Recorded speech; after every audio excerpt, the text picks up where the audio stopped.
Hi, good night. All right, I'm about to do my presentation, my announcement presentation. And here's my laptop, and here I am. And now, let me see if I can capture myself on the laptop to ensure I'm not looking at it. Okay, so here I am. The laptop is to my side. I'll be actually looking in the mirror and I'll turn my camera to look at the laptop when I'm actually going to look at it. All right, so as I said before, I'm going to be doing my presentation and what my presentation is about today. All right, so we're talking about the RBNZ Monitor Policy Statement. All right, so I am going to go through my slides now. So let's go. So, what is the RBNZ Monetary Policy Statement about? Now, the RBNZ Monetary Policy. This is the Reserve Bank of New Zealand Monetary Policy Statement, right? Now, basically, this policy statement or announcement, it outlines the proposal of the Monetary Policy Committee and how it's going to achieve its objective. Generally, it takes into consideration the both current and future economic conditions. And also, it considers inflation and employment. What the policy seeks to do is to stabilize prices, stabilize long-term interest rates, even if it increase or decrease, they want it to be gradual. And also, basically, it seeks to maximize employment. That's really what the policy seeks to do.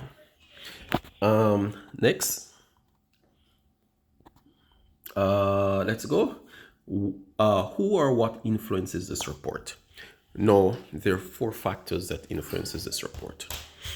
There's my laptop. So there are four factors that influences my report. No, one would be fiscal dominance.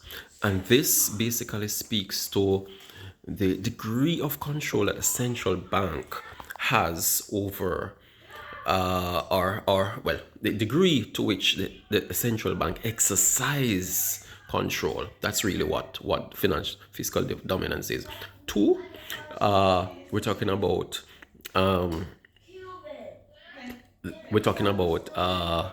global crisis. This speaks to generally any occurrence that will have a large negative impact or effect on many countries around the world and many industries as well.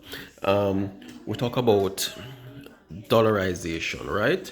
So, dollarization would be the process of aligning the the New Zealand currency really with the US dollar currency.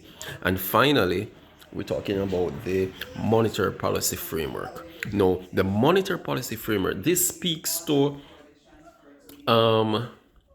basically the overall plan that the monetary policy committee has, the overall plan, the step-by-step guidelines, or approach that will be taken to achieve the objective, and also the administration or the governance of the policy, how effective it is in achieving its objective. That's basically what the monetary policy, the framework covers. Next, what currencies that are affected? No, this is it is RBNZ, so it's Reserve Bank of New Zealand monetary policy statement announcement. So undoubtedly it's a New Zealand announcement, and this will definitely impact the New Zealand currency first and foremost. It further will impact the currencies of countries in close proximity to New Zealand, and two such countries would be Australia and Japan. Next, what currencies pairs that get affected? All right, so we're talking about the currency pairs now. As I said earlier, that the currencies of the countries that are nearest in proximity to New Zealand will be affected. So the currency pairs generally that would be affected would be New Zealand US, Australian US, and USJPY. When you look on the cross pairs now, the cross pairs with New Zealand currency, whether as a base currency or as a quote, would be those currencies would be impacted. For example, New Zealand JPY. Next, how does the market react? Now, looking at the reaction of the market during this announcement, it normally shoots either up or down straight in one direction. It normally moves at over 30 pips. That's what I have observed, basically.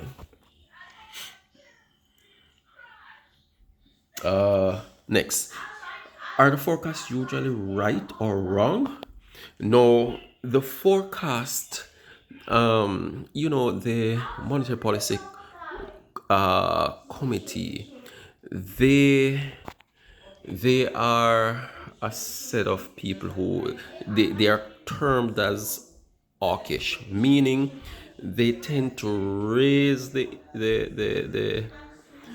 interest rates higher than the forecast most of the time. So most times the forecasts are wrong. Next, which is the average movement of the market. Well, as in my volatility uh, report, there I have this is one of the policies I have utilized, our announcement I've utilized, and when I average five of the most recent announcement, the average movement is like 35 points. No, it's like 35, 36 pip minimum average movement. Next would be, how can we trade it before the report? Now, how can we trade it would be generally to utilizing the 5 minute time frame. So generally, I would the 5 minute just before the announcement. At the end of it, I would set two gamble trades. Two gamble trades. Now, the two gamble trades, basically, what we would seek to do is to set one set them in opposite directions first and foremost, and you set a 20 pip stop loss and 20 pip TP, both in either direction.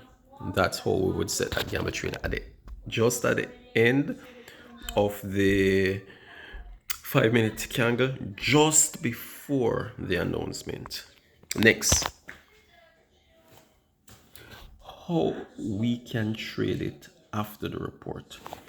No, after the report, we would do a thing they call a recovery trade, right? Now, this recovery trade, it is set normally the first 5 minute candle.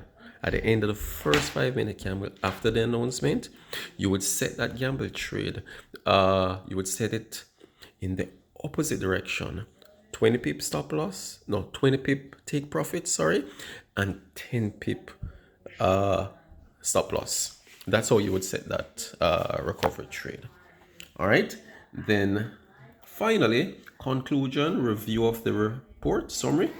Generally, my assessment of this is really a quarterly report, and it is a high impact report, a very important report that moves the market on an average of over 30 pips most times. Normally the currency recovers on an average when I average it about 60% of the time, but it recovers normally the following day about 60% of the times. This policy really is utilized by the New Zealand Monetary Policy Committee, and it tries to tighten monetary policy in an effort to encourage and sustain strong economic growth, and also to reduce inflation. That's generally what this policy is about. This is the end of my report. I thank you.